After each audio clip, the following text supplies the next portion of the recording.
అసలే ప్రపంచ సుందరి. ఇంకేం బోలెడు సినిమా ఆఫర్లు వచ్చి పడ్డాయి.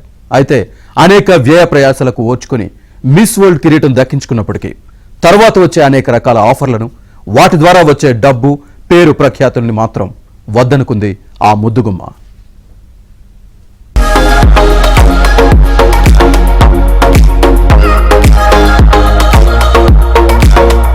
పైకి ఎన్ని మాటలు చెప్పినా అందాల రాణులుగా రాణించాలనుకునే వారి అంతిమ లక్ష్యం సినిమాల్లో రాణించడమే అవుతుందనేది నిజం. అందుకు నిదర్శనాలెన్నో మనకు తెలుసు. అయితే మన దేశపు తొలి మిస్ వరల్డ్ రీటా ఫారియా మాత్రం ప్రత్యేకమనే చెప్పాలి. అప్పట్లోనే స్విమ్ సూట్ ధరించడమే కాకుండా బెస్ట్ ఇన్ స్విమ్ సూట్ అనే టైటిల్ ని కూడా దక్కించుకున్న రీటా అందాల ప్రదర్శన అంటే సినిమా అవకాశాల కోసమేననే అపోహలను 6 దశాబ్దాల క్రితమే పటాపంచలు చేసింది. అందాల పోటీలను అత్యంత ప్రొఫెషనల్ గా తీసుకున్న ఏకైక రోల్ మోడల్ గా నిలిచింది.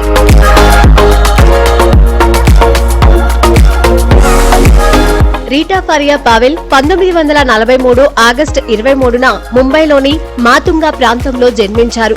ఆమె తల్లిదండ్రులు గోవా క్యాథలిక్కులు. తండ్రి జాన్ టివిమ్ అనే గ్రామానికి, తల్లి ఆంటోనైట్ గోవాలోని శాంటాక్రజ్ కు చెందినవారు. పెద్ద కుమార్తె ఫిలోమెనా తర్వాత రీటా ఫారియా వీరికి రెండవ కుమార్తె. ఆమెది మధ్యతరగతి కుటుంబం. తండ్రి మినరల్ వాటర్ ఫ్యాక్టరీలో పని, తల్లి బ్యూటీ సెలూన్ నడిపేవారు.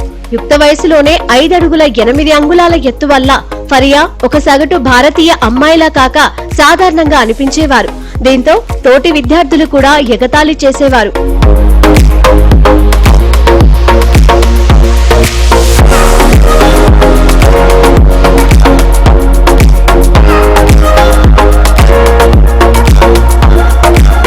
ఫారియా తన పొడవైన స్లిమ్ ఫిజిక్ ని క్రీడలలో సత్తా చాటడం కోసం ఉపయోగించుకొని త్రోబాల్, నెట్ బాల్, బ్యాడ్మింటన్ ఇలా పలు క్రీడల్లో రాణించారు. హాకీలో హ్యాట్రిక్ సాధించి తొలిసారి వార్తల్లో నిలిచారు. ఆ తర్వాత ఆమె మిస్ బాంబే పోటీల్లో పాల్గొని గెలుచుకున్నారు. అదే ఊపులో ఈవ్స్ వీక్లీ మిస్ ఇండియా పోటీని గెలుచుకొని తద్వారా మిస్ వరల్డ్ 1966 పోటీలో భారతదేశానికి ప్రాతినిధ్యం వహించడానికి అర్హత సాధించారు.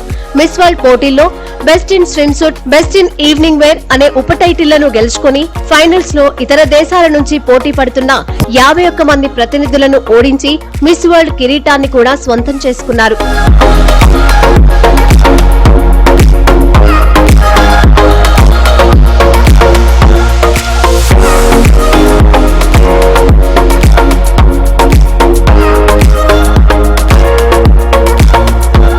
తొలి ఇండియన్ మిస్ వరల్డ్ గా నిలిచిన ఆమెను అనేక రకాల ఆఫర్లు చుట్టుముట్టాయి. ముఖ్యంగా సినిమాల్లో నటింపజేయడానికి లాభదాయకమైన ఆఫర్లు విసిరారు. ఆకర్షణీయమైన ఆదాయం, అంతకు మించి మరింత గొప్ప కెరియర్ కనిపిస్తున్నప్పటికీ మోడలింగ్, నటన కాంట్రాక్టులను ఆమె నిస్సంకోచంగా తిరస్కరించారు. బదులుగా వైద్య విద్యపై దృష్టి పెట్టి గ్రాంట్ మెడికల్ కాలేజ్ లో చేరి ఎంబీబీఎస్ డిగ్రీ పూర్తి చేశారు. ఆ తర్వాత లండన్ లోని కింగ్స్ కాలేజ్ హాస్పిటల్లో చదువుకున్నారు. అదే సమయంలో డేవిడ్ పావెల్ ను 1971లో వివాహం చేసుకుని 1973లో ఐర్లాండ్ లోని డబ్లిన్ కు మకా మార్చారు. అక్కడ వైద్య వృత్తిలో స్థిరపడ్డారు.